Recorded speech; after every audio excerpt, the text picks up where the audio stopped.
Minnesota star wide receiver Chris Autman-Bell injured for the remainder of the season. Will not having Crab hurt Minnesota and their chances to beat Sparty? Let's preview Minnesota, Michigan State.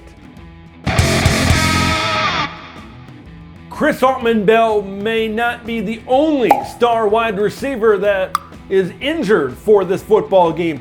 Michigan State star wide receiver Jayden Reed did not make the trip to Seattle after getting banged up in the Akron game.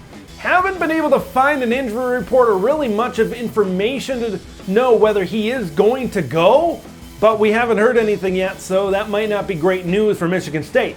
If Jayden Reed is not able to go, that's a big loss for this Michigan State offense, considering they did not do a good job running the football at all in Seattle against the Washington Huskies. I'll get to that. Can Keon Coleman, Trey Mosley, tight end Daniel Barker, are they enough to step up to create a threat in the passing game against this Minnesota defense? That remains to be seen. Thorne had a decent day against Washington, but maybe a lot of it came when Washington called off the dogs, so to speak, a little bit later in that football game when Michigan State stacked up a lot more points and yardage in that game. The early part of that game, the first half against Washington, didn't look good offensively for Sparty. Let's head back to Minnesota. This is a Minnesota team that I believe is the most balanced team in the Big Ten West right now. They have played the worst of the worst. They've probably played the worst FBS team in New Mexico State. They probably played the worst Power 5 team in Colorado. But they have done what PJ Fleck teams maybe in past years haven't done.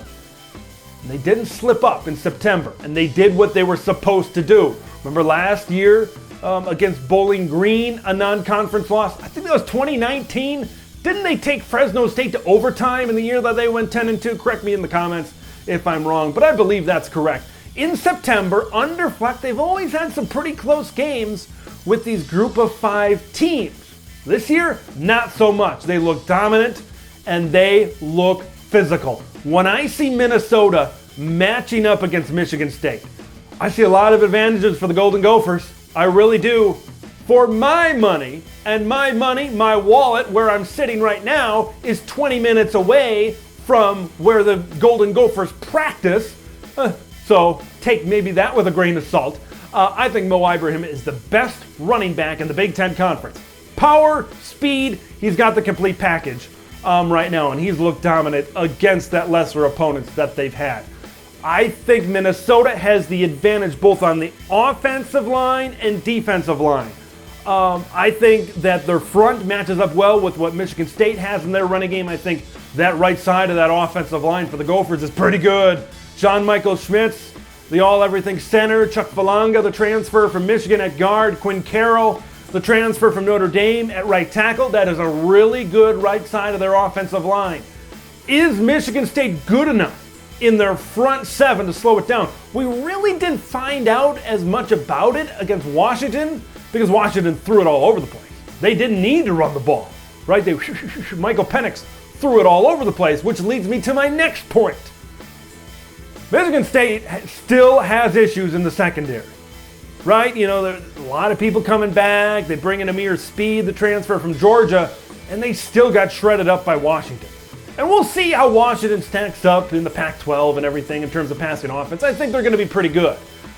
I believe even if Minnesota can't run the ball, I think they're going to run the ball pretty well in this game, but even if they can't, I believe Tanner Morgan can step up and he can have a good day throwing the football. Watched him on tape in some of these previous games.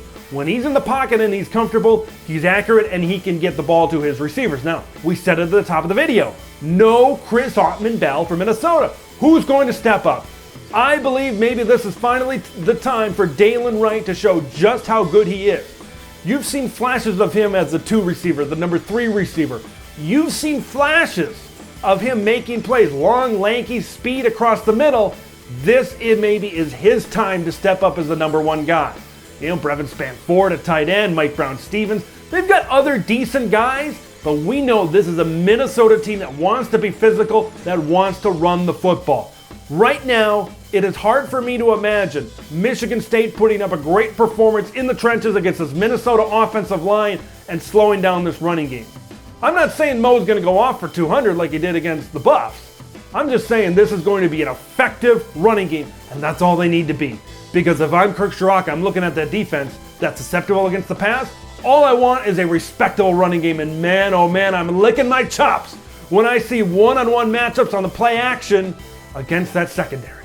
And I see our receivers, whoever Minnesota has out there at receiver, Kirk Ciarrocca saying, I see our receivers, and I feel pretty good about what we have one-on-one matchups against this Michigan State team. The Sparty had a really tough time running the football against Washington.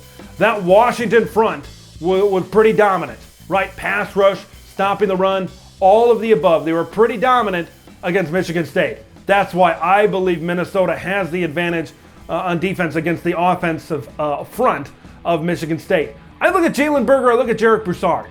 I think they're fine. I think they're good as a combo. I look at either of these guys talent-wise, and it doesn't jump off the page. Doesn't jump off the page like a Mo Ibrahim. Doesn't jump off the page like a Kenneth Walker from a year ago.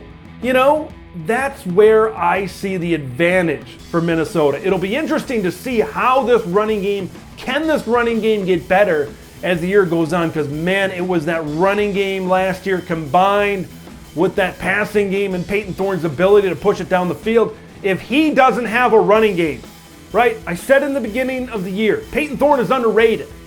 But now, if he doesn't have a running game, it gets put all on number 10's shoulders. And I'm not sure if Peyton Thorne is that type of quarterback that can put the game on his back, throw for 350, throw for 400, and a couple of scores and will him to victory.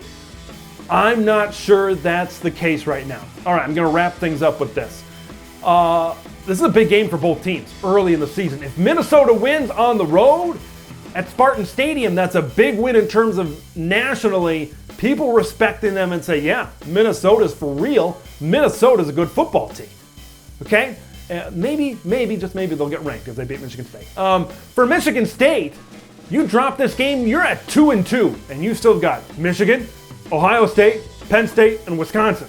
Who knows, late in the season, you could be fighting for bowl eligibility. So if they drop this game to Minnesota, they're going to be in trouble early, having lost 2 games already, and we haven't even gotten to the month of October. I want to hear what you guys think. I think this is going to be a close game. I really do. I like Minnesota to pull it out because I like their physicality. If you haven't noticed yet, I like teams that are good in the trenches, that are physical. I think those types of teams win in the Big Ten Conference. I want to hear what you guys think. Comment below. Make sure you subscribe to Big Ten Ted. I'm Big Ten Ted, and we will see you in the next one.